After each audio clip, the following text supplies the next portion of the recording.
వాళ్ళు మనుషులు కాదండి. వైసీపీ వాళ్ళండి. వాళ్ళ మనుషులు కాదంటారా? వాళ్ళకి అసలు మనసులే లేవంటారా? ఆ మనసులకి మనోభావాలంటూ ఏమి ఉండమంటారా? కాబట్టి వాళ్ళ మనోభావాలు ఏమి దెబ్బతినమంటారు ఇప్పుడును? నిజమండి. ఎందుకు మాట్లాడుతాను ఈ మాటలో?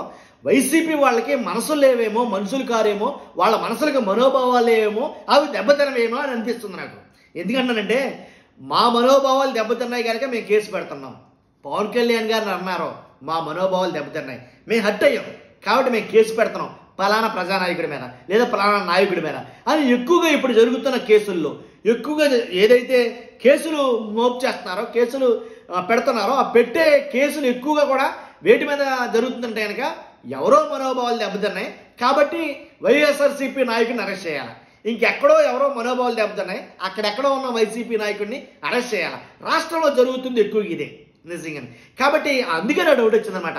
అంటే మనోభావాలు అనేవి లేదా మనసులు అనేవి, మనోభావాలు అనేవి ఒక కూటమి ప్రభుత్వంలో ఉండే కార్యకర్తలకు కానీ అభిమానులకు కానీ వీళ్ళకి మాత్రమే ఉంటాయా? వైసీపీ నాయకులకు కానీ వైసీపీ కార్యకర్తలకు కానీ వైసీపీ అభిమానులకు కానీ మనోభావాలు లేవా? అసలు మనసులే లేవా? అసలు మనుషులే కాదా? నాకు అర్థం కాల. కాబట్టి వీళ్ళ మనోభావాలు ఎప్పుడు దెబ్బతింటున్నాయి, వాళ్ళ మనోభావాలు ఎప్పుడు దెబ్బతింటలేదా అని నేను ఎందుకు అన్నానంటే, ఎప్పుడు చూసినా సరే ఈ 9 నెలల కాలంలో ఎవరు చూసినా సరే ఎక్కువగా మనోభావాలు దెబ్బతిన్నాయి అని కేసులు పెట్టింది మాత్రం వన్ సైడే జరుగుతుంది, అది కూడా కూటమి సైడ్ నుంచే. మరి కూటమి సైడ్ నుంచి ఉన్న వాళ్ళకి మాత్రమే మనోభావాలు దెబ్బతింటున్నాయా?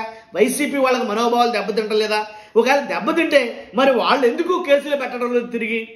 అంటే మా మనోభావాలు దెబ్బతిన్నాయి, మా నాయకుడిని అన్నారు లేదా మా జగన్మోహన్ రెడ్డి గారిని అన్నారు కాబట్టి మా మనోభావాలు దెబ్బతిన్నాయి కాబట్టి మేము కేసు పెడుతున్నాం, లేదా మా ఎమ్మెల్యేని అన్నారు కాబట్టి మేము కేసు పెడుతున్నాం, మా మంత్రులు అన్నారు కాబట్టి మేము కేసు పెడుతున్నాం అని అనడానికే వీళ్ళకి మనోభావాలు లేవా? అది నేను అడిగేది. కాబట్టి వాళ్ళకి అసలు మనసులంటూ ఎడితే కదా మనోభావాలు ఉంటాయి అని అంటారేమో లేనిపోయింది. కాబట్టి ఎందుకంటే ఎప్పుడు వారు వన్ సైడ్ నడుస్తూ ఉంటే ఇలాంటి డౌట్లే వస్తూ ఉంటాయి సహజంగా. కాబట్టి వాస్తవం చూసుకుంటే కనుక ఎంతమంది వైసీపీ నాయకులను అరెస్ట్ చేసి ఉంటారో, ఎంతమందిని వైసీపీ ఎమ్మెల్యేలను కావచ్చు మంత్రులు కావచ్చు ఎంతమంది అరెస్ట్ చేస్తున్నారో, ఎన్ని అరెస్టులు జరుగుతున్నాయి ఇవన్నీ చూసుకుంటే కనుక అందుకనే నేను ఈ మాట అన్నా.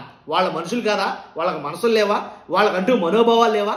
ఆ మనోభావాలు దెబ్బతినలేదా అని అయితే అంటున్నాం. కాబట్టి నందిగం సురేష్ చూసుకున్నా సరే, జోగి సురేష్ రమేష్ ఎవరైతే జోగి రాజీ ఉన్నారో, అలాగే పోసాని కృష్ణమురళి ఉన్నారు, అలాగే వల్లభనేని వంశీ ఉన్నారు, అలాగే వీళ్ళందరినీ అరెస్ట్ చేయలేదా? ఎందుకని? ఎవరో మనోభావాలు దెబ్బతిన్నాయి.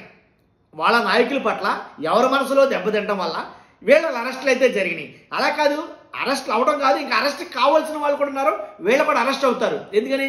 ఎక్కడెక్కడో ఎవరెవరో మనోభావాలు దెబ్బతింటాయి ఖచ్చితంగా. కాబట్టి ఇంకెవరు అరెస్ట్ అవుతారని కనుక రీసెంట్గా దువ్వాడ శ్రీనివాస్, ఎందుకంటే జనసేన నాయకుడు ఎవరైతే ఉన్నారో జనసేన నాయకుడికి ఆయన మనోభావాలు దెబ్బతున్నాయి. ఎందుకంటే పవన్ కళ్యాణ్ గారిని ఈయన తిట్టాడట, కాబట్టి ఆయన మనోభావాలు దెబ్బతున్నాయి కాబట్టి కేసు పెట్టాడు. ఈయన రేపు మాపు అరెస్ట్ చేస్తారు, దాంట్లో ఎలాంటి డౌట్ లేదు.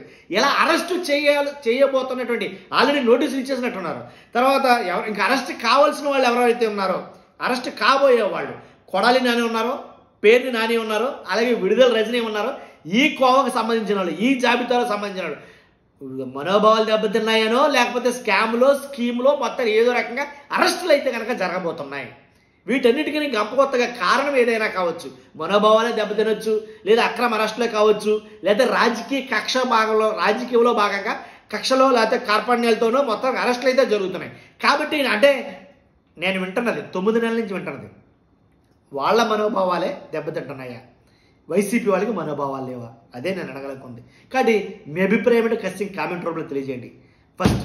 తర్వాత మీకు మనోభావాలు ఉంటే కనుక మీ మనోభావాలు ఎలా ఉన్నాయో ఖచ్చితంగా కామెంట్ రూపంలో తెలియజేయండి. అంతేకాదు పక్కగా లైక్ చేయండి. లైక్ చేస్తే ఎక్కువ మందికి ఇన్ఫర్మేషన్ షేర్ అవుతుంది, నాకు మోటివేషన్గా ఉంటుంది. అంతేకాదు కొత్తగా మన ఛానల్ చూస్తే పక్కగా సబ్స్క్రైబ్ చేయండి. పార్టీలకు అతీతంగా మన వీడియోలు ఉంటాయి. Thank you very much.